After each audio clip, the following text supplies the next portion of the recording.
नमस्कार, questions in mind या YouTube चॅनलमध्ये मी डॉक्टर सर्वे सोमण पुन्हा एकदा तुमचं स्वागत करतो। आज आपण घेऊन आलो एक नवीन पॉडकास्ट, एक नवीन विषय आणि या पॉडकास्टचे सहप्रायोजक आहेत सावली केअर सेंटर। सावली केअर सेंटर हे अनेक वर्ष कुठल्याही शारीरिक व मानसिक कारणाने परावलंबित झालेल्या व्यक्तींची 24/7 प्रशिक्षित नर्सेस मार्फत शुश्रूषा करणारे केंद्र आहे। संस्थेनं आजपर्यंत महाराष्ट्राबरोबरच गुजरात, राजस्थान, दिल्ली, उत्तर प्रदेश, मध्य प्रदेश, छत्तीसगड, कर्नाटक, गोवा या राज्यांमध्ये 3,500हून अधिक रुग्णांना सेवा देऊ केलेली आहे। आज रोजी संस्थेमध्ये जवळजवळ 280 रुग्ण सेवा घेत आहेत। याशिवाय भिकारीमुक्त कोल्हापूर, मातूल, स्वावलंबन शिबिर, सजीव अभियान, सावली सुदृढ गाव, सावली सोशल सर्कल यासारखे उपक्रम देखील सावली केअर सेंटर राबवत असते। आम्ही रुग्णांचे आजार बरे करू शकणार नाही कदाचित, पण ते आजारी आहेत हे निश्चित विसरायला लावू हे संस्थेचं ब्रीदवाक्यच आहे। या संस्थेची माहिती हवी असेल तर या संस्थेची संपूर्ण लिंक डिस्क्रिप्शन बॉक्समध्ये आहे। सावली केअर सेंटरच्या डिस्क्रिप्शन मधल्या लिंकवर जाऊन तुम्ही त्यांच्याशी संपर्क करू शकता। आजच्या पॉडकास्टचा विषय फार महत्त्वाचा आहे, पोश्चर अँड स्पाइन। आणि आजच्या पॉडकास्टमध्ये जे डॉक्टर आलेले आहेत हे master in physiotherapy in ortho, MD acupuncture, spinal manipulation from UK and Spain. Sir PhD पण करतायत। त्यानंतर सरांचं BA in psychology, BA in yoga झालं आणि सर यापूर्वीही आपल्या पॉडकास्टमध्ये येऊन गेले। तर मी पुन्हा एकदा स्वागत करतो doctor Vishal Kumar धापटे sir. Sir पुन्हा एकदा तुम्ही या पॉडकास्टला वेळ दिलात त्याबद्दल तुमचे आभार। आणि आजचा विषय फार महत्त्वाचा आहे, फार गंभीर आहे। त्याची गंभीरता बऱ्याच जणांना एवढे अजून काय म्हणतात त्याचा अवेअरनेस अजून एवढा आलेला नाहीये, तर असाच आपण हा विषय घेतलाय, पोश्चर अँड स्पाइन। तर मला सांगा शरीराचं पोश्चर म्हणजे काय आणि ते का महत्त्वाचं आहे? शरीराचं पोश्चर म्हणजे आपण उठताना, बसताना, झोपताना आपण कुठल्या पोझिशनमध्ये आपण आपल्या शरीराला ठेवतो, शरीराची पोझिशन जी आहे, जी नॅचरली कशी आहे ह्यालाच आपण पोश्चर म्हटलं जाते। पोश्चरमध्ये कसं आहे की एक पर्टिक्युलर शरीराची एक रचना आहे की बाबा आपण त्या पद्धतीने स्पाईनच्या अँग्युलेशन्स त्या पद्धतीने आपण त्या शरीराला मुवमेंट पोझिशन मेंटेन ठेवणे याला पोश्चर म्हटलं जातं। मग दिवसभर आता हल्ली सगळ्यांचंच काम बसून असतं, मग कुठलंही सेक्टर असलं तरी, तर खूप वेळ किंवा दिवसभर खुर्चीवर बसून काम केल्यामुळे पोश्चर बिघडू शकतं का? आणि जर बिघडत असेल तर कोणत्या समस्यांचा सामना करायला लागतो त्यांना? साहजिकच जास्त वेळ जेव्हा आपण बसतो त्यावेळेस आपण आपलं काय करतो की बसल्यामुळं काय करतो आपण की आपल्या मणक्यावरती आपला भरपूर सारा दबाव पडतो। तसं म्हणायला तर आपण पुढं वाकून उचलताना आपल्या मणक्यावरती फक्त एका बाजूनं पुढच्या बाजूनं असा दबाव पडतो, पण जेव्हा आपण बसतो आणि जर पुढं वाकतो त्यावेळेस काय करतं खालूनही आपला मणका असा वरच्या बाजूला जातो आणि वरून खाली या दोन्ही साईडनं प्रेशर आल्यामुळं मी एक तुम्हाला उदाहरण देतो ह्या स्पाईनच्या ह्याच्यावरती। आता आपण जेव्हा पुढे वागतो त्यावेळेस काय होणार की हा अशा पद्धतीनं मुवमेंट होणार, स्पाईनची कशी होणार ही अशा पद्धतीनं मुवमेंट होणार, पण ज्यावेळेस बसून आपण पुढे वाकणार त्यावेळेस कसं होणार खालून सुद्धा वर आले आणि वरून सुद्धा खाली आलंय, त्याच्यामुळे जास्त प्रमाणात आपलं चकतीवरती मणक्यावरती प्रेशर येणार आणि ह्याच्यामुळेच काय होतं की मणक्याचे भरपूर सारे आजार आणि प्रॉब्लेम्स तयार होतात की जास्त वेळ आपण बसल्या आणि त्यातल्या त्यात पुढे वाकून आपण जर बसलो तर आपल्याला प्रॉब्लेम्स हे भरपूर सारे होणारच। बरं, पाठीच्या म्हणजे अयोग्य पोश्चर जर कंटिन्यू केलं तर पाठीच्या कण्याचे कोणते आजार होऊ शकतात किंवा काय होऊ शकतं? भरपूर वेळ आणि अयोग्य पोश्चरमध्ये जर आपण बसलेलो असेल तर आपल्यामध्ये की सियाटिका हा प्रॉब्लेम होऊ शकतो। तसंच आपल्या सर्वायकल स्पॉन्डिलोसिस मान जास्त पुढं वाकल्यामुळं होतं। अजून आपल्या मणक्यांची झीज होणे, चकती सरकणे, चकती दबणे ह्यासारखे प्रकार आपल्या मणक्याच्या बाबतीत होण्याची भरपूर सारी शक्यता वाढतात याच्यामुळे। मग आता अयोग्य पोश्चर किंवा त्या संबंधी काही त्रास असेल, बऱ्याच वेळा लहान मुलांना सांगता येत नाही, तर लहान मुलांमध्ये पोश्चर अयोग्य आहे हे ओळखता येतं का आणि कसं ओळखायचं? हो, लहान मुलांमध्ये पोश्चर अयोग्य आहे हे ओळखणं, लहान मुलगा असू दे मोठा असू दे ह्या प्रत्येकामध्ये पोश्चर अयोग्य आहे हे ओळखणं पॉसिबल आहे। पोश्चर म्हणजे काय, तुम्ही चुकीच्या पद्धतीनं भरपूर वेळ बसणं आणि त्याच्यामुळे तुमच्या मणक्यानं तसा आकार घेणं। जर तसा आकार बदललेला असेल तर सिंपल काही गोष्टी जे मी तुम्हाला सांगू शकतो इथं की ज्यावेळेस आपण एखाद्या माणसाला सरळ उभा आहे आणि त्याला आम्ही अनॅटॉमिकल पोझिशन म्हणतो, म्हणजेच काय सरळ तो उभा आहे, त्याचे हाताचे तळवे पुढच्या बाजूला फेसिंग आहेत, तो सरळ बघतोय ह्या आणि त्याचे पाय पण सरळ आहेत पुढच्या बाजूला आहे, अशा अनॅटॉमिकल पोझिशनमध्ये जर तो माणूस उभा आहे ह्या टायमिंगमध्ये त्याचे दोन्ही कान पहिलं आपण कुठं बघतो की दोन्ही कान एका लेवलमध्ये आहेत का, एक कान वर आहे एक खाली आहे, हा एक पहिला पोश्चरचं बघितलं झालं. त्याच्यानंतर आपण खांद्याकडे वळतो. एक खांदा वर आहे, एक खांदा खाली आहे. खांद्याच्या लेवलचं बघितलं जातात. हे पुढून बघताना झालं. तसंच आपण अजून खाली गेलो की AS म्हणजे कमरेचे इथं कमरेचा एक पार्ट वर आहे, एक पार्ट खाली आहे, हे बघितलं जातं. जर दोन्ही हात खाली जर एका साईडला आपण सोडल्यास तर एक हात खाली एक हात वर आहे हे कळलं जातं. हे पुढून बघताना झालं. मग आपण तीन अँगलनं बघितलं जातं पोश्चर त्याचं बरोबर आहे का नाही. एक तर पुढून साईडनं बघताना आपण काय बघतो, साईडनं बघताना तो पुढे झुकलाय का, त्याची मान पुढं आली आहे का, त्यानं कुबड काढलंय का, कुबड पाठीमागं आलंय पुढं आलंय हे आपण त्याच्यामध्ये बघतो. त्याच्यामध्ये प्लस पेल्विक टिल्ट म्हणजे इथं इथला आपला पेल्विसचा जो भाग आहे, म्हणजे आपण इथं उभा राहिल्यानंतर जे आपलं पुढे इथं हाड असतं बेंबीच्या साईडला इकडे, की ते हे जे पेल्विस हे आहे की हे पेल्विस पुढं टिल्ट झालंय का पाठीमागं झालंय हे साईडनं आपण बघू शकतो. प्लस गुडघ्याचे आकार, गुडघा वाकलाय का गुडघा एकदमच सरळ आहे हे बघू शकतो.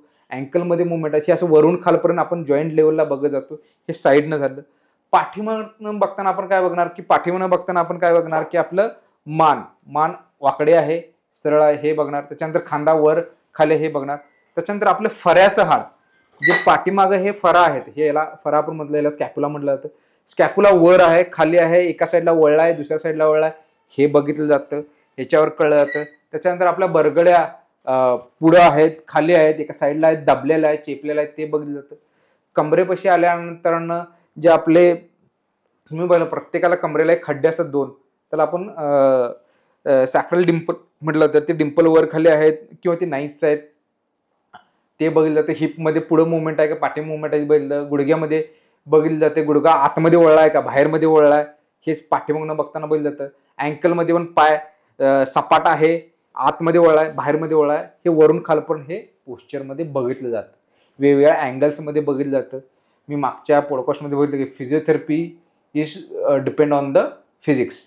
मग शरीराचे अँगल्स हे आम्ही बघितलं जातं. मग हे अँगल्स कुठले अँगल्स कसे आहेत हे स्पाईनच्या बाबतीत बघितलं जातं आणि त्याच्यानुसार कुठला प्रॉब्लेम होणार आहे किंवा आहे ओके हे आम्ही प्रेडिक्ट करू शकतो. मग आता पाठीच्या कणांसंबंधी जे काय आजार आहेत किंवा तर यामध्ये फिजिओथेरपी कशी काम करते आणि कशा प्रकारे तुम्ही वर्क करता त्या? आता पाठीच्या मणक्यामध्ये फक्त ॲक्सिडेंटल जिथं की फ्रॅक्चर आहे आणि फ्रॅक्चरमुळं किंवा ॲक्सिडेंटल कॉजमुळं प्रॉब्लेम झाला हे जर तिथं सर्जरीची गरज आहे ते सोडून चकती दबणे चकती सरकणे बाकीच्या ज्या पोश्चर रिलेटेड जेवढे प्रॉब्लेम्स आहेत ह्या प्रत्येक गोष्टी म्हणजे फिजिओथेरपी अतिशय चांगल्या पद्धतीनं काम करते आणि याच्यातून भरपूर चांगले रिझल्ट्स येतात आणि माणूस हा टोटली रिकवर होऊ शकतो ज्याच्या पोझिशनल जे काही स्पाईनचे जे प्रॉब्लेम्स आले त्याच्यातून. मग पाठीच्या कण्यांचा आजार किंवा आपण आता मेडिकल भाषेत कण्यांचा आजार म्हटलं पण नॉर्मली लोकांना असं असेल नाही बाबा माझी कंबर धरली माझी पाठ दुखायला लागली जी काही सुरुवात इनिशियली होत असेल जी लोकांना लक्षात येते की माझी पाठ दुखते किंवा मला उठताना त्रास होतोय तर फिजिओथेरपी ही त्रास सुरू झाल्यानंतर कधी सुरू करायला पाहिजे या प्रकारच्या आजारात? जेवढ्या लवकर सुरुवात केली तुम्हाला कितीही दुखणं असू दे किंवा जेवढ्या लवकर तुम्ही फिजिओथेरपीकडे पोहोचताय जे तुमचे पोश्चर रिलेटेड प्रॉब्लेम्स आहेत तिथं फिजिओथेरपी ही अतिशय चांगल्या पद्धतीनं काम करते. तुमचं दुखणं इमिडिएटली कमीसुद्धा करते विदाऊट एनी औषध. कुठलं औषध फिजिओथेरपीमध्ये दिलं जात नाही किंवा कुठल्या सर्जरीचा पार्ट नाही. याच्यामध्ये व्यायाम तुमचे स्पायनल करेक्शन्स आम्ही करतो, आम्ही मॅनिप्युलेशन टेक्निक्स यूज करतो. त्याच्यासोबत आमच्याकडे वेगवेगळे मशीन्स असतात जे पेन कमी करायला मदत करतात. त्याचा आम्ही वापर केला जातो आणि तुमचं पोश्चर करेक्शन केलं की तुमचं दुखणं आपोआपच कमी येणार आहे. मग मला सांगा की फिजिओथेरपी करताना काय काळजी घेतली पाहिजे म्हणजे ट्रीटमेंट सुरू आहे तुमची तर घरी काय काळजी घेतली पाहिजे किंवा कशा प्रकारे त्याचा व्यवहार असला पाहिजे दिवसभर? आता फिजिओथेरपी करताना आम्ही सगळ्यात पहिला एखाद्या व्यक्तीला जर त्याचा की बाबा त्याला मणक्याचा एखादा प्रॉब्लेम आहे तर त्याचे आम्ही पूर्ण असेसमेंट घेताना त्याच्या आम्ही बघतो की तो कोणतं काम करतोय की त्याला हा प्रॉब्लेम झाला कशामुळे. तो एका ठिकाणी बसून आहे का, तो पुढं वाकून एखादी गोष्ट करतोय का किंवा त्याचं असं कुठलं काम आहे की ज्याच्यावरती मणक्यावरती लोड होतं आणि मणक्याचा अँगल हे होतो. की एक तुम्हाला उदाहरण देतो की हा मणका आपला एका साईडनं जर बघितलं हा साईडनं बघितल्यानंतरनं मणक्याचे असे वेगवेगळे कर्वेचर आहेत.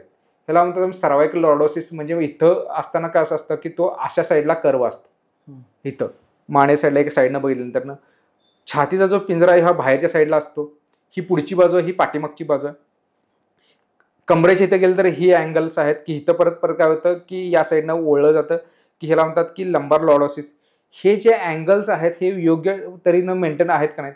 आणि जर त्याचं असं एखादं काम आहे का एखादा पुढे वाकूनच काम करतोय, भरपूर पुढे वाकून काम आहे, तर त्याचं काय असणार की त्याचा लंबार लॉर्डोसिस भरपूर काम प्रॉब्लेम होणार आणि तो स्ट्रेट होणार, स्ट्रेटनिंग ऑफ स्पाईन होईल.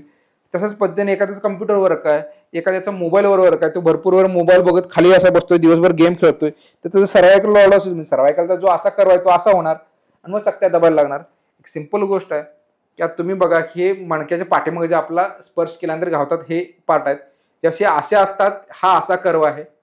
ओके, ज्या वेळेस तुम्ही जास्त पुढे झुकून काम करणार, भरपूर वेळ ते झुकणार, त्यावेळेस काय करणार, ते चकतीला असा दाब पडणार, असा भरपूर वेळ दाब पडणार. ह्या यामुळे काय की इकडचे ताण पडणार. सुरुवातीला काय होतं, इकडे दबायच्या अगोदर हे असं झाल्यामुळे इकडचे लिगामेंट ताणले जातात, इकडचे मसल ताणले जातात, ह्या मसलवरती भरपूर लोड पडतो आणि हे मसल्स मग दुखायला जातात. हे सुरुवातीला चकती वगैरे दबायच्या अगोदर हे वॉर्निंग सायन्स आहेत.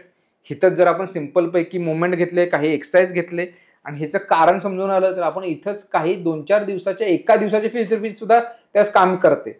ज्यावेळेस भरपूरच प्रॉब्लेम आहे त्यावेळेस मग तुम्हाला लॉंगर फिजिओथेरपी घ्यायला नाही.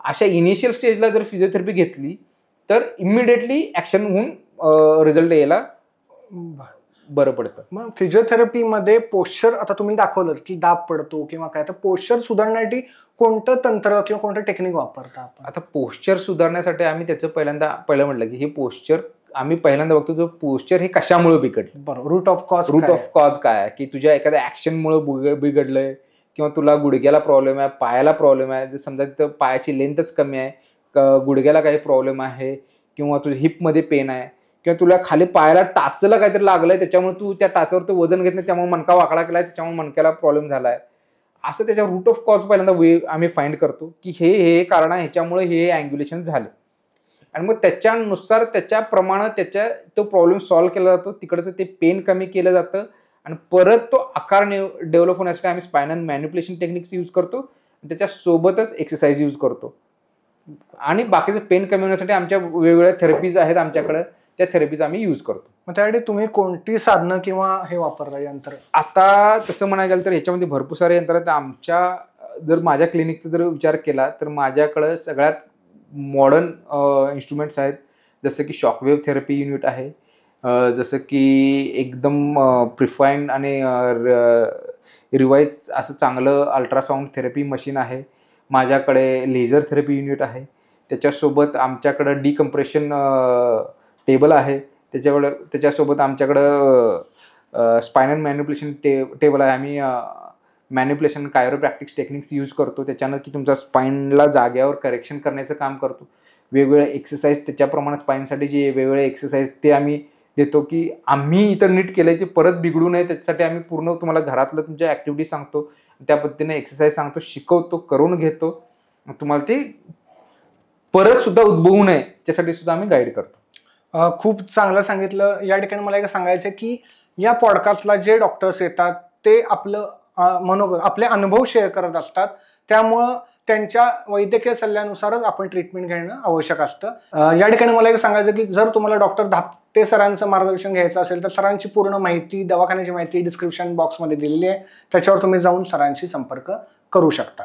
सर, आता मला सांगा की मग घरगुती असे कोणते व्यायाम आहेत का की जे व्यायाम केल्यानंतर हे बरं होण्यास मदत होईल? म्हणजे फिजिओथेरपी तर ऑब्व्हियसली आहेच, इट इज अ पार्ट, पण एखाद्याला घरात पण काही सपोर्टिव्ह करायचं तर काय करू शकतात? आता घरात सुद्धा भरपूर सारे व्यायामचे प्रकार आहेत की तुम्हाला घरात कोणते व्यायाम करावे, त्याच्यानं कसा हे करावं हे समजून येईल. पण त्याच्यासाठी पहिल्यांदा की मला प्रॉब्लेम कोणता आहे. आता मणक्याचे 2 प्रकारचे वेगवेगळे प्रॉब्लेम्स आहेत की त्याचे एक्सरसाइज सुद्धा दोन्ही विरुद्ध आहेत. म्हणजे हा एक्सरसाइज केला तर तो मणक्याचा प्रॉब्लेम वाढेल आणि हा एक्सरसाइज केला तर दुसरा वाढेल, असं होऊ शकतं. मग पहिला की प्रॉपर तुम्हाला कोणता प्रॉब्लेम आहे त्याच्यानुसार मग तुम्ही एक्सरसाइज 1 डे इथं आला, एक्सरसाइज शिकला, ते तुम्हाला माझं सर ही ॲक्टिव्हिटी आहे, माझी हे प्रॉब्लेम्स आहेत, त्याच्यानुसार एक्सरसाइज. तर तसं मी जनरलाइज तुम्हाला सांगतो की जसं कोब्रा पोझिशन, त्याला आपण मराठीत आपल्या संस्कृतमध्ये योगासनामध्ये भुजंगासन म्हणतो. भुजंगासन हे जनरलाइज आणि अतिशय बेस्ट मोशन आहे की ज्याच्यामुळं आपल्या स्पाईनचे प्रॉब्लेम आपण रोखू शकतो. त्यासोबत सेतुबंधासन आपण यूज करू शकतो. आता मी इथं सांगताना सर मी दोन्ही प्रॉब्लेम बद्दल सांगतोय. बरोबर. मी सिंगल प्रॉब्लेम बद्दल इथे सांगू शकत नाही, कारण आपली व्ह्यूवर कधी कुणाला इकडचा जसं लिस्थेसिस नावाचा एक प्रकार आहे जिथं मणका जागेवर सरकतो, त्याच्यामध्ये कोब्रा पोझिशन जर आपण केली तर आपला प्रॉब्लेम वाढणार आणि तो अजून सरकणार. जिथं चकती दबले आपण तिथं म्हटलं तिथं कोब्रा पोझिशन किंवा भुजंगासन आपण केलं तर तिथं उपयोगी होणार. तर मी जनरलाइज सांगतो की सेतुबंधासन त्याला आपण ब्रिजिंग इंग्लिशमध्ये म्हटलं जातं, कोब्रा पोझिशन त्याला भुजंगासन म्हटलं जातं, उत्तान पादासन त्याला आपण स्ट्रेट लेग रेज म्हणतो. हे आपण केलं तर त्याचा चांगला उपयोगी होईल. त्यासोबत आपण नौकासन त्याला तर आम्ही अबडॉमिनल क्रंचेस म्हणतो. हे जर आपण योग्य पद्धतीनं जर केले तर मणकाला चांगल्या पद्धतीनं उपयोग होतो. मी आपल्या व्ह्यूअरला एक समजण्याला मी एक गोष्ट सांगतो. व्ह्यूअरने मणक्याला कसं समजावं की मणक्याचे प्रॉब्लेम कसे होणार आहेत हे तुम्हाला समजण्याला एक सिंपल एक गोष्ट सांगतो सर. ज्योतिबाचं जर सासनकाठी बघितली असेल, ज्योतिबा सासनकाठीला 4 दोर आहेत, पुढं पाठीमागं साईडला. ओके. आता तुम्ही बघा आपलं शरीर एक मणका असा कशात घुसलेला नाहीये, तो पण ज्योतिबाच्या सासनकाठीचा सारखा असा वरच्यावर एखाद्या खांद्यावर घेतल्यासारखं ह्या पेल्विस वरती तो तोललेला आहे. ओके. तर पुढची दोरी पोटाचे स्नायू, पाठीमागची दोरी पाठीमागचा स्नायू, साईडचे स्नायू, ह्या 4 स्नायूंच्या बॅलन्समध्ये आपला मणका बरोबर व्यवस्थित राहिलेला आहे. आता तुम्ही बघा जर तुमची ऍक्टिव्हिटी जर सासनकाठी तुमची सारखी अशी पुढे झुकते, काय होतंय सारखी पुढे झुकते, तर सर लोड कुणावर येणार हो? मागच्यावरती होणार. मग जर तुम्हाला पाठीमागं दुखतंय पण तुमची ऍक्टिव्हिटी पुढे झुकणारी असेल तर तुम्हाला व्यायाम कसे करायला पाहिजे? उलटे करायला पाहिजे. जर तुमची डेली ऍक्टिव्हिटी आहे की तुम्हाला सारखं पाठीमागं वाकायला लागतंय, मग त्यामुळे पाठीमागं वाकल्यानंतर लोड कोणावर पुढच्या ह्याच्यावरती लोड येणार. मग तुम्हाला थोडंसं पुढच्यावरचा लोड एवढा जाणून कळून येत नाही, पण पुढे लोड येणार आणि तुमच्या मणक्यावरती दबाव येणार आणि तुमचा मणका पुढे सरकण्याची शक्यता असते. त्यावेळेस तुम्हाला काय करायला पाहिजे? पोटाचे स्नायूचा वापर व्यवस्थित केला पाहिजे. समजा एखाद्या साईडला सारखं झुकून आहे, एका साईडला तो पाकिट ठेवतोय नाहीतर बाकीचं काहीतरी करतोय, किंवा त्याचं एक काम आहे की बार्डीवर रोज पाणी भरायचं एकाच बाजूनं, उजवा आहे तर उजव्या हातात बार्डी भरून तो रोज एकाच बाजून बार्डी भरतोय, दुसऱ्या हाताचा वापरच करत नाही. तर नाहीतर एखादा शूटर आहे किंवा एखादा आर्चर आहे, तो दिवसभर असाच थांबतोय 1 तासभर आणि एका साईडला झुकून असतोय, तर त्याला अपोजिट साईडचे मसल स्ट्रॉंग करायला पाहिजे. तर याच्यामध्ये स्पाईनमध्ये balance of movement and balance of muscle strengthening is needed. की आपली ऍक्टिव्हिटी कशी आहे तर त्याच्याप्रमाणे मला कोणता व्यायाम करावा, इट इज नीडेड. तुम्ही त्याच्या पद्धतीनं करा, तुम्हाला तुमचे स्पाईनचा प्रॉब्लेम कधीच होणार नाही. तुमचा एज लहान असू दे किंवा तुम्ही 50, 60, 70 वर्षाचे, 80 वर्षाचे असणार, जर तुम्ही बॅलन्स एक्सरसाइज करत असाल, प्रॉपर एक्सरसाइज करत असाल. सरांनी खूप सोप्या भाषेत मला असं वाटतं की सासनकाठीचं जे उदाहरण दिलं हे एवढं तंतोतंत व्यवस्थित दिलंय की सोप्या भाषेत नॉर्मल अगदी बघणाऱ्या कोणत्याही व्ह्युअर्सला, कोणत्याही वयोगटातल्या माणसालाही कळेल. सर खूप छान माहिती दिली. आता आणखीन एक प्रश्न असा असतो बऱ्याच वेळा पोश्चरच्या बाबत की बाबा मला गाद्या किंवा मला झोपताना उशी घ्यायची सवय आहे किंवा कोणतेही काम करताना, तर मग गाद्या किंवा उशांचा वापर कसा असला पाहिजे किंवा आयडियली त्या कशा असल्या पाहिजे किंवा उशा घ्यायच्या झाल्या तर मुळात घ्यावा क्या, इथपासून हा प्रश्न आहे की मी उशी घेतो किंवा मी उशी घेत नाही. बरं झालं तुम्ही हा प्रश्न विचारला. भरपूर चांगला प्रश्न आहे हा, पण हा खरंच भरपूर कॉमन आणि मला रोज विचारणारा प्रश्न आहे. ओके. तर मी भरपूर साऱ्या जणांना म्हणतो तुम्ही पहिल्यांदा झोपताय कसं हे तुम्हाला माहिती पाहिजे. तुम्ही एका कुशीवर जास्त वेळ झोपताय, सरळ झोपताय का पालतं झोपताय, त्याच्यावरती तुमची उशीची साईज ठरली जाते. ओके. एखादा व्यक्ती जास्त वेळ एका कुशीवर झोपत असेल तर सिंपल त्याला उशी पाहिजे त्याच्या इथून ते इथपर्यंत अंतराची, म्हणजे तो डोकं जेव्हा टेकवणार. आता तुम्ही बघा इथं जर उशी त्याची मोठी असली आणि जर तो या साईडला या कुशीवरती झोपतोय, त्याची उशी मोठी असेल तर तो असा होणार, त्याची उशी जर बारकी असेल तर असा होणार. तर एका कुशी जो व्यक्ती झोपतोय त्याला एकदम परफेक्टच उशी पाहिजे की त्याच्या एवढ्या अंतरावर त्याची मान अशी पण होता कामा नये आणि अशी पण होता कामा नये. ओके. जर तो सरळ झोपत असेल तर त्याला उशी एकतर एकदम छोटी किंवा नसली तरी चालेल.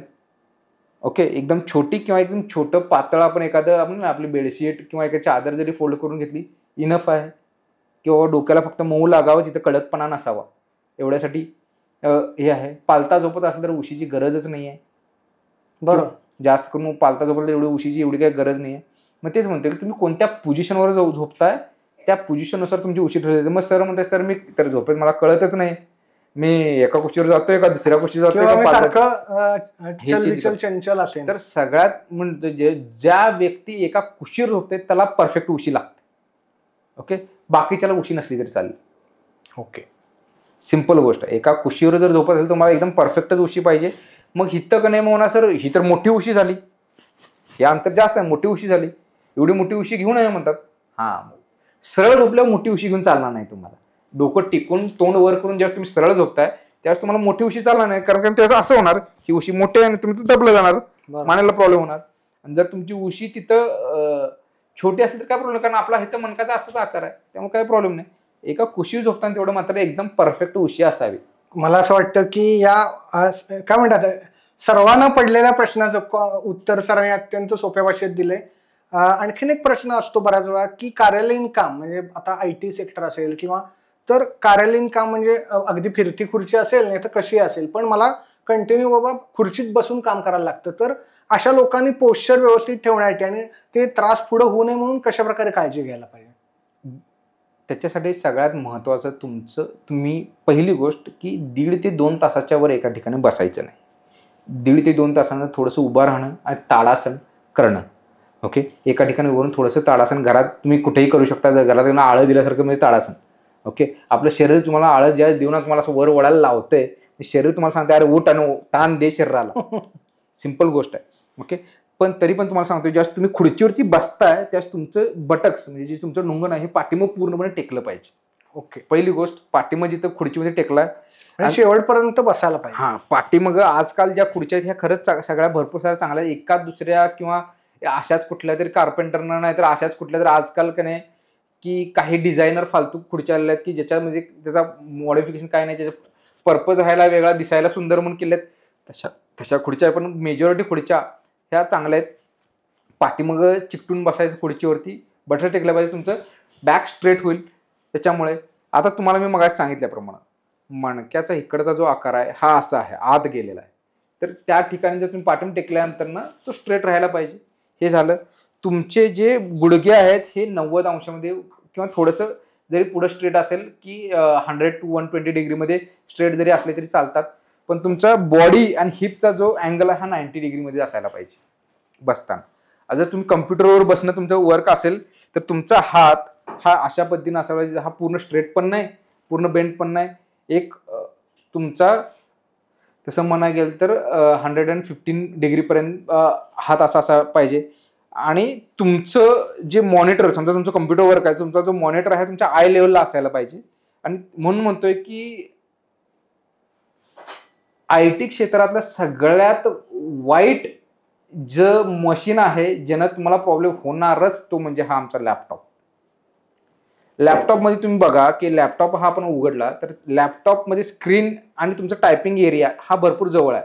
आता मला मी ह्या लॅपटॉपला तुम्हाला समोर दाखवतो, हा लॅपटॉपमध्ये मला काय वर्क करायचंय तर हा लॅपटॉप तर ह्याची अँगल माझ्या उंचीपेक्षा कमी आहे, मग ह्याला वर घ्यायचंय तर मला टाईप करता येणार नाही.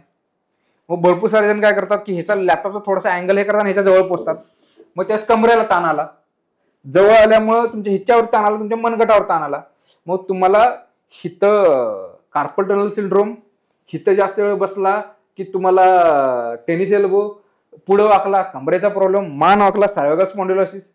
मग हा जो लॅपटॉप आहे का नाही तो आमच्याकडे भरपूर सारे पेशंट पाठवून देतो सर. बरोबर. मग त्याच्यासाठी मी सिंपल म्हणतो, जर तुमचं कम्प्युटर वर्क असेल तर desktop is the best. Screen मोठी असते, आय लेवलला आपण अप डाऊन करू शकतो. पण समजा काही आता आजकाल कंपन्या लॅपटॉपच देत आहेत, ओके घ्या लॅपटॉपला तुमच्या आय लेवलला घ्या आणि एक्सटर्नल कीबोर्ड घ्या, त्याच्याप्रमाणे त्याचा वापर करा, इट इज रिअली गुड. पण डायरेक्ट लॅपटॉपवर टायपिंग करणे इट इज रिअली बॅड. भरपूर वेळ टायपिंग करणे त्याच्यावरती काम करणे हे आपल्या पोस्चरसाठी खरंच वाईट आहे आणि त्यानं तुम्हाला आज ना उद्या प्रॉब्लेम होणार. हां, तरीही तुम्ही जरी कम्प्युटरवरती सगळ्या पोस्चर वगैरे व्यवस्थित करताय तरीही 1.5 ते 2 तासाच्या वर एका ठिकाणी बसायचं नाही, उठायचं, थोडंसं शरीराला ताण द्यायचा, सिंपल मुवमेंट्स आहेत, साईड टू साईड बेंडिंग, ताडासन वगैरे करायचं, थोडंसं पाणी पिऊन परत बसा, काही प्रॉब्लेम नाही. सरांनी खूप सोप्या भाषेत खूप चांगली माहिती दिली, खूप चांगलं मार्गदर्शन केलं. सर, बऱ्याच वेळा असं होतं की आता फिजिओथेरपी ही किती महत्त्वाची आहे हे तुम्ही आम्हाला सांगितलं किंवा लोकांना पण ते आता कळलं असेल. पण बऱ्याच वेळा असं होतं की बाबा एक्सरे केलाय आणि काही डॉक्टर सांगतात की बाबा नाही असं असं झालंय, चकती सरकली किंवा आणखीन मणक्यात काही प्रॉब्लेम आहेत तर तुम्हाला ऑपरेशन करावं लागेल. तर ऑपरेशन नंतर किंवा ऑपरेशन होण्याच्या पूर्वी सुद्धा आपण फिजिओथेरपी करू शकतो का? आणि जर ऑपरेशन झालं किंवा एखाद्याची मणक्याची शस्त्रक्रिया झाली तर त्यामध्ये आफ्टर ज्याला आपण म्हणतो पोस्ट आपण काय करू शकतो? पोस्ट सर्जरी आपण फिजिओथेरपी काय करू शकतो? आपल्याला कुठलीही सर्जरी होऊ दे त्याच्यानंतर फिजिओथेरपी ही लागतेच. अपेंडिसायटिस असू दे, गुडघ्याची सर्जरी असते किंवा स्पाईनची सर्जरी असते, प्रत्येक सर्जरीनंतर फिजिओथेरपी ही लागतेच लागते. रादर घेतली तर तुम्ही परत नॉर्मली तुमच्या कामावरती जाऊ शकता आणि तुम्हाला भविष्यात कुठला प्रॉब्लेम होणार नाही. एक सिंपल उदाहरण सांगतो, अपेंडिसायटिसचं उदाहरण सांगतो. त्याच्यानंतर फिजिओथेरपी कशी लागणार? अपेंडिसायटिस झालं त्यावेळेस आपल्या अब्डॉमनला कट गेला, त्यामुळं आपण तिकडून अपेंडिक्स काढलं आणि तिकडचे मसल्स त्यावेळेस काय कट केले आणि त्याच्यामुळे आतपर्यंत पोहोचायचं म्हणजे सर्जनला तिथं काहीतरी टाके घालून काहीतरी ओपन करावे लागणार. मग त्यामुळे काय होतं, माणूस थोडासा असा राहतो, एक पाठीमा साईडला झुकून राहतो, पुढं वाकायला त्याला भीती वाटते, दुखतं. आणि सर्जनने पण त्यावेळेस सांगितलं असतं की वाकू नये. त्यांचं बरोबरच आहे, पुढं वाकून जास्त करून मसल्स पोटाचे जर ॲक्टिवेट झाले तर ताण पडणार. पण असं झाल्यामुळे पोटाचे मसल्स भरपूर कमजोर होतात आणि पाठीमागचे मसल भरपूर स्ट्रॉंग होतात. म्हणजे तो नॉर्मल होते काय होतं, मी काय म्हटलं की ज्योतिबाई आसनकाठी कधी वर राहणार व्यवस्थित, ज्यावेळेस चारही दोऱ्यांमध्ये समान ताण असणार. एक दोरी जर भरपूर ओढत असेल आणि एक दोरी सैल पडत असेल तर काय होणार की ज्या बाजूला ओढते त्या बाजूला जाणार, तसं मणक्यावरती ताण पडणार. मग तसंच प्रत्येक सर्जरी नंतरनं त्या ह्याच्यानुसार की तुम्हाला फिजिओथेरपीची तर गरज आहेच. आफ्टर सर्जरी तुमच्या सर्जनच्या सल्ल्यानुसार तुम्ही तिथं फिजिओथेरपीवरून पोहोचू शकता. मणक्याच्या ऑपरेशन नंतरनं तर फिजिओथेरपी ही अजून गरजेची पडते, कारण त्या ऑपरेशन नंतरनं तुम्हाला परत नॉर्मलाइज होण्यासाठी योग्य ते व्यायाम आणि तिकडचे अँग्युलेशन्स वगैरे व्यवस्थित करणं हे फिजिओथेरपीचं काम असतं. मग आजकाल मेजॉरिटी सर्जन्स ऑपरेशन नंतरनं त्यांचे in-house physiotherapist immediately second third day depend on the surgery and depend on the surgeons opinion ते परत फिजिओथेरपी ही चालू करतातच आणि रादर करावीच. जर एखाद्या ठिकाणी समजा चुकून सर्जरी नंतर जर फिजिओथेरपीचा ॲडवाईस आला नाही तर माझ्या मते पेशंट्सनी विचारलेलं सर्जनला नेहमी चांगलं की सर मला फिजिओथेरपीची गरज आहे का. जर सर्जनला वाटतंय की त्याच्यानुसार जर आहे तर दे ऑलवेज रेफर फिजिओथेरपी. मग शस्त्रक्रिया म्हणजे एक कॉमन प्रश्न असतो किंवा बऱ्याच लोकांना पडतो की माझं ऑपरेशन झालंय, आता तुम्ही म्हणाला की फिजिओथेरपी लागतेच, पण असं कोणती शस्त्रक्रिया आहे का की ज्याच्यात ती झाल्यानंतर तुम्ही फिजिओथेरपी करत नाही का? असं काय नाही की कशातही तुम्ही करू शकता? मेजॉरिटी सर्जरीजमध्ये आम्ही फिजिओथेरपी हे करतोच. फक्त आता डोळ्याचं ऑपरेशन झालं तिथे लेन्स बदलले तिथं आम्ही फिजिओथेरपी अजून विचार केलेला नाही. पण म्हणजे फिजिओथेरपीचं एवढं महत्व आहे की सरांनी अगदी काय म्हणतात त्यांच्या खुमारदार शैलीमध्ये सांगितलंय, पाठीच्या मणक्याचे आजार होऊच नाहीत म्हणून काय काळजी घेतली पाहिजे आणि मणक्याचा त्रास होऊ नये म्हणून दीर्घकालीन फिजिओथेरपी अशी कोणती करता येते का की मी निरोगी आहे, मला आत्ता त्रास काय नाहीये आणि मला तरी पण फिजिओथेरपी करायची की काय होऊ नये म्हणून? तेच म्हणतो त्याला म्हणतात जसं रिहॅब प्रोटोकॉल असतो, म्हणजे झाल्यानंतर मी काय काय करतो, आमच्याकडे तसा प्रिहॅब प्रोटोकॉल सुद्धा असतो. तो आम्ही नॉर्मल पीपल असू दे, एखादा स्पोर्ट्समन असू दे किंवा एखादा भरपूर ॲक्टिव्हिटी करणारा जिम गोअर एखादा प्लेअर असू दे किंवा असू दे, प्रत्येकासाठी प्रिहॅब हा भरपूर चांगला उपयोगी पडतो की मला प्रॉब्लेमच होऊ नये म्हणून. म्हणजे आता आजकाल आपण काय करतो की मला काहीतरी झाल्यानंतरच पोचतो, पण व्हायच्या अगोदर जर पोचला तर आम्ही काय करतो की तुम्हाला किंवा तुमची ॲक्टिव्हिटी कसं आहे, जर समजा एखादा म्हटलं की मी IT प्रोफेशनल आहे, मी बँकेत जातोय, नाहीतर एखादा म्हणतोय मी डॉक्टर आहे, एखादा म्हणतोय की मी टेनिस खेळतोय, तर मला भविष्यात कुठला प्रॉब्लेम होऊ शकतो, तर आमचं त्याच्यानुसार ॲनालिसिस असतं. आता मी सिंपल उदाहरण देतो की जो जास्त वेळ बसतोय, जो IT आहे त्याला कुठं कुठं प्रॉब्लेम होऊ शकतो. मी मगाशी सांगितलं तर माऊसवरती जास्त वेळ एका ठिकाणी जर त्या माऊसच्या ॲक्टिव्हिटीज भरपूर वेळ असेल तर त्याला इथं प्रेशर जास्त येऊन इथं त्याला कार्पल टनल सिंड्रोम होऊ शकतो. जर तो जास्त वेळ बसत असेल तर त्याला सर्वायकल लंबार दोन्ही स्पॉन्डिलायसिस तिथं प्रॉब्लेम व्हायची शक्यता असतात. भरपूर वेळेच बसून असलं तर गुडघ्याचे पण आणि अँकलचे पण प्रॉब्लेम होऊ शकतात, असं होऊ शकतं. एखादा स्पोर्ट्समन आहे, जसं मी म्हटलं की एखादा बॅडमिंटन प्लेअर आहे तर त्याला त्याला शोल्डरचे प्रॉब्लेम होऊ शकतात त्याला रिस्टचा प्रॉब्लेम होऊ शकतो, त्याला टेनिस एल्बो होऊ शकतो, त्याला मानक्याचे गुडघ्याचे आजार होऊ शकतात. तर ते होऊच नये म्हणून मग काय करावं हे आम्ही त्यांना त्या पद्धतीने म्हणतो. मी मगाशी मी एका आर्चरी किंवा शूटरचं एक्झाम्पल दिलं की त्याला सुद्धा काय करावं की मला माझी ही पोझिशन आहे, मला ह्या पोझिशनमध्ये राहावंच लागतंय, देर इज नो ऑप्शन, मला इथं ह्या पोझिशनमध्ये ही ऍक्टिव्हिटी करावीच लागते, तर माझ्या बॉडीचं बॅलन्स करण्यासाठी मला काय करावं लागतं. मग तुमची ऍक्टिव्हिटी कशी आहे, तुमचं डेली रुटीन कसं आहे, त्याच्यानुसार तुमच्या एक्सरसाइज प्रोटोकॉल आम्ही तुम्हाला बनवून देतो, तो तुम्ही पाळला तुम्हाला प्रॉब्लेमच होणार नाही. मग फिजिओथेरपी घेत असताना म्हणजे आता पाठीच्या मणक्यांचे त्रास आहेत किंवा पोश्चर अँड स्पाइन जो आपला विषय आहे, तर फिजिओथेरपी सोबत आणि कोणते औषध उपचार आपण घेऊ शकतो किंवा कोणती पॅथी घेतली तर चालते? किंवा सगळ्या पॅथीज फिजिओथेरपी बद्दल बरोबर मॅच होतात. तुम्ही आता मी काय म्हटलं, फिजिओथेरपी घेतलंय आणि त्यासोबत तुम्ही आयुर्वेदिक औषधं घेताय. फिजिओथेरपी तुमचे पोश्चर, तुमचं डायरेक्ट ज्या त्या ठिकाणी जिथं प्रॉब्लेम आहे तिथं आम्ही ॲक्शन करतो, तोही करतो. म्हणजे तुमची औषधं आहेत ती आतून ॲक्ट करतील, दोन्ही चांगल्या पद्धतीनं काम करतील. एक आतून काम करतं, एक बाहेरून काम करतंय. होमिओपॅथी घ्या, it is also useful in during physiotherapy. दोघांचं कॉम्बिनेशन भरपूर चांगल्या पद्धतीनं ॲक्ट करतं. ॲलोपॅथी घ्या, तुम्हाला भरपूर चांगल्या पद्धतीने दुखतंय, हे होतंय, तुम्ही गोळी घेतली तर ते ॲलोपॅथीच्यानं दुखणं कमी झालं, त्यासोबत फिजिओथेरपी घेतली की तुम्हाला प्रॉब्लेम परत होणार नाही. मग फिजिओथेरपी ही कोणत्याही पॅथीबरोबर कंबाईन होते आणि मिक्स होऊन जाते की कळतच नाही की मी एक पॅथी घेतल्या का मल्टीपॅथी यूज केलेली आहे. त्यामुळं तुम्ही औषध कुठल्याही पॅथीचं घ्या, तुम्ही फिजिओथेरपी सोबत कुठलीही पॅथी मॅच होऊन जाते आणि त्याच्यामुळं हा रिझल्ट अजून चांगला आणि अजून सोप्या पद्धतीनं येतो आणि एनहान्स होतो. म्हणजे पोश्चर आणि स्पाइन ह्याचे आजार टाळायचे असतील तर त्रास नसताना जर फिजिओथेरपीकडे आलं, एक वर्षातनं किती वेळा यावं किंवा किती वेळा दाखवावं किंवा कोणत्या वयोगटानं जास्त प्राधान्य द्यावं की बाबा मला फिजिओथेरपीचा एक सल्ला घेऊया आपण? ज्यांचं वर्क एकाच पद्धतीचं आहे, मला आज जाऊन मला कामाला करताना मला हेच काम करायचं आहे, नाहीतर एखादा स्पोर्ट्समन आहे तो एकच स्पोर्ट्स खेळतोय, नाहीतर जो आहे ज्याच्यामध्ये रिपिटेटिव्ह ॲक्शन्स परत होत आहेत, की एखादा जो व्यक्ती की ते त्याचं एकाच पद्धतीचं काम आहे. आता मग एखादा मला म्हणतोय सर की मी दिवसभर दगड फोडतोय, सर मी दिवसभर दगड फोडतोय, मला व्यायामाची काय गरज आहे? मला हा प्रश्न विचारला गेला. एखादा शेतकरी म्हणतोय सर मी दिवसभरात 10 बिंडावर घेऊन गवत आणतोय, मी माझ्या जनावरांना हे करतोय, मला फिजिओथेरपीची काय गरज, मला व्यायामची काय गरज? तर मी त्यांना सांगतो की व्यायाम हे याच्यामध्ये काय की आपण काय केलं की व्यायाम ह्या शब्दाचा अर्थच आपण इथे चुकीचा घेतलेला असतो. आपण एखादा व्यक्ती काय म्हणतो की मी सर सकाळी उठून सर मी 5 किलोमीटर चालून येते, मला मणक्याला प्रॉब्लेम व्हायचा संबंधच काय? मी प्रत्येकाला मी म्हणतो की बाबा तुम्ही व्यायाम ह्या शब्दाचा चुकीचा अर्थ घेतला. व्यायाम म्हणजे तुमचं काम आणि व्यायाममध्ये फरक आहे. तुम्ही काम, आता एखादा व्यक्ती खड्डा खोदणार आहे, तो असंच खोदेल, जे सोप्या पद्धतीने खड्डा खोदेल, तो असं उलटा होऊन खोदेल का? असं उलटं काहीतरी करून खोदेल का? नाही, शक्यच नाहीये. काम हे काम त्याच पद्धतीने केलं जातं. आणि मग तो व्यक्ती रोजच खड्डा खोदतोय, तो रोजच बिंडा उचलतोय, तो रोजच भरपूर वेळ बसतोय, तर त्याच्या पोश्चरवर, त्या शरीरावर तो एकाच पद्धतीनं ताण आणतोय. पण शरीर त्या एकाच पोझिशनसाठी बनलेलं नाहीये ना. शरीर हे मल्टिपल अँगलमध्ये हलण्यासाठी बनलेलं आहे.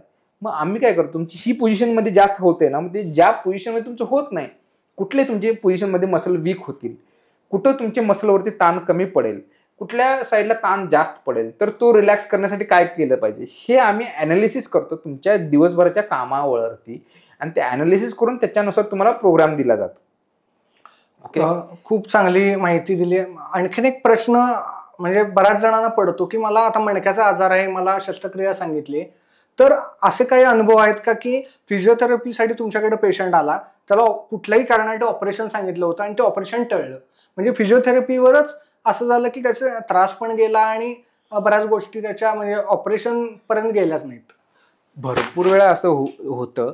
पण मी काय म्हटलं की भरपूर वेळा जे सर्जन्स, आम्ही सर्जरी कधी सांगतात सर्जन्स की बाबा त्या लेवलचं त्याच्या मज्जारज्जूला दाबायला लागलंय आणि त्याला भविष्यात म्हणजे काय होतंय की तो एवढ्या लेवलपर्यंत त्यानं टाळलंय, नुसतंच किंवा औषधं खाऊन किंवा एखाद्याच नुसतंच सेल्फ मेडिकेशन करून त्याचा प्रॉब्लेम एवढा दिवस टाळलाय, पुढे ढकलत घेऊन गेलाय की there is no option at all, की बाबा त्याचा मज्जारज्जू पूर्ण दबायला लागलाय, तिथं रिव्हर्स बॅकचे चान्सेस नाहीत.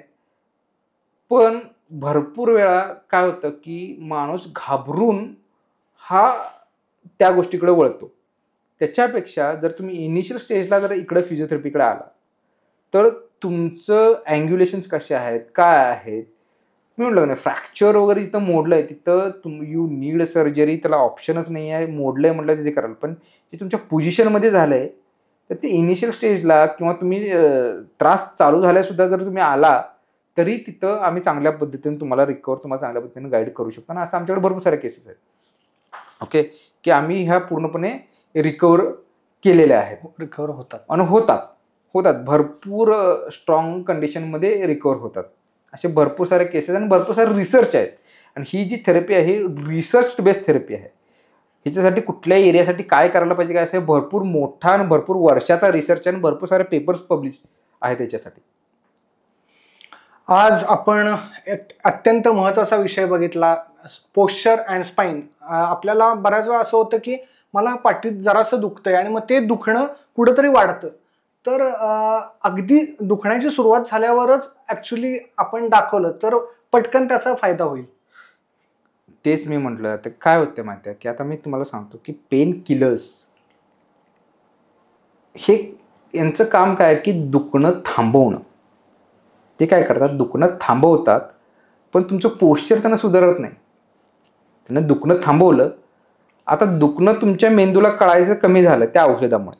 ओके, जर तुम्ही पेन किलर्स घेऊन तुम्ही विश्रांती घेतली त्या कालावधीमध्ये तर तुम्ही चांगल्या पद्धतीनं रिकवर होणार. पण तुम्ही पेन किलर्स घेताय आणि परत जी ऍक्टिव्हिटी करायला नाही पाहिजे ज्याच्यामुळे प्रॉब्लेम झाला तुम्ही तीच ऍक्टिव्हिटी परत करताय तर तुम्ही काय करणार, तुम्ही अजून प्रॉब्लेम तो वाढवून ठेवणार. त्याच्याऐवजी जर तुम्ही त्यावेळेस की तुम्ही ते मेडिसिन घेतलं किंवा तुम्ही इमिडिएटली फिजिओथेरपीपर्यंत आला की सिम्पल एक्सरसाइज, साध्या काही 2-4 एक्सरसाइजमध्ये एका दिवसाच्या ट्रीटमेंटमध्ये तुमचं रिकव्हरी होते. तुम्हाला परत भविष्यात हा प्रॉब्लेम व्हायचे पण चान्सेस टळले जातात आणि तुम्हाला त्रास पण भविष्यात तुमचा टळला जातो. बरोबर. म्हणजे कुठेतरी मला पण असं वाटतं सर की पेन किलर हे आपलं आजचं जे दुखणं आहे हे टेम्पररी थांबवलंय पण आपल्याला उद्या मोठं दुखणं उद्भवू शकते. आणि नकळत असं होतं की मी गोळी घेतली, माझं दुखणं थांबलं, मग परत मला 1 महिन्याने 1.5 महिन्याने त्रास झाला, तेव्हा परत मी एक गोळी घेतली. म्हणजे आपण तो आजार हळूहळू वाढवतो आणि तो पुढे ढकलतो. आणि तो कालावधी आम्ही काय करतोय त्याला पुढे ढकलतो. म्हणजे शेवटी असा पर्याय होते सर्जरीशिवाय पर्यायच राहत नाही.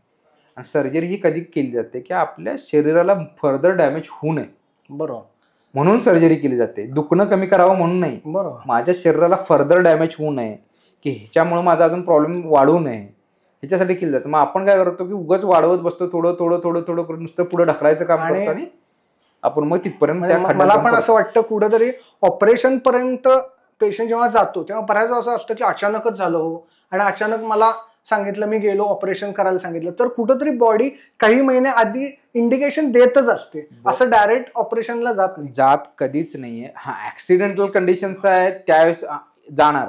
पण जे पोस्चर रिलेटेड गोष्टी आहेत ह्या तुम्ही असं नाही की उद्या उठला आणि माझं दुखायला चालू झालं, त्याच्या अगोदर तुम्हाला भरपूर वेळा शरीर वॉर्निंग सायन्स देतं. एक सिंपल उदाहरण मी भरपूर वेळा माझ्या पेशंटला देतो की आपले सांधे हे एक पर्टिक्युलर अँगलमध्ये हलण्यासाठी बनलेले आहे. आता मी म्हणलं सांधे काय आपला असू दे का दरवाजाचा सांधा असू दे, तो पर्टिक्युलरमध्ये अँगलमध्ये हलला तर तो व्यवस्थित राहील.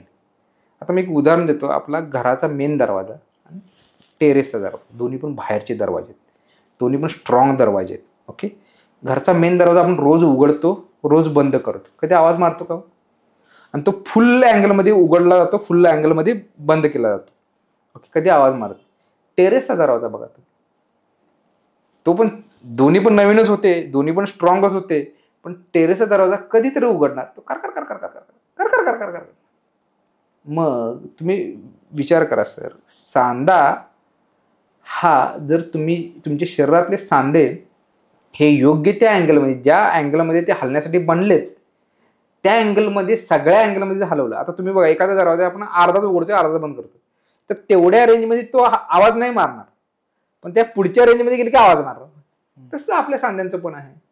जी त्या रेंजमध्ये, ज्या रेंजमध्ये हलवायला बनलेला आहे त्या रेंजमध्ये जर आपण हलवला तर आपल्याला त्रास होणार नाही. आणि जर आपण एकाच रेंजमध्ये हलवत बसलो तर दुसऱ्या रेंजमध्ये गेल्यानंतर त्रास होणारच. म्हणून शरीराला म्हणजे बॅलन्स करणे, हा समतोल ठेवणे हा भरपूर गरजेचा आहे.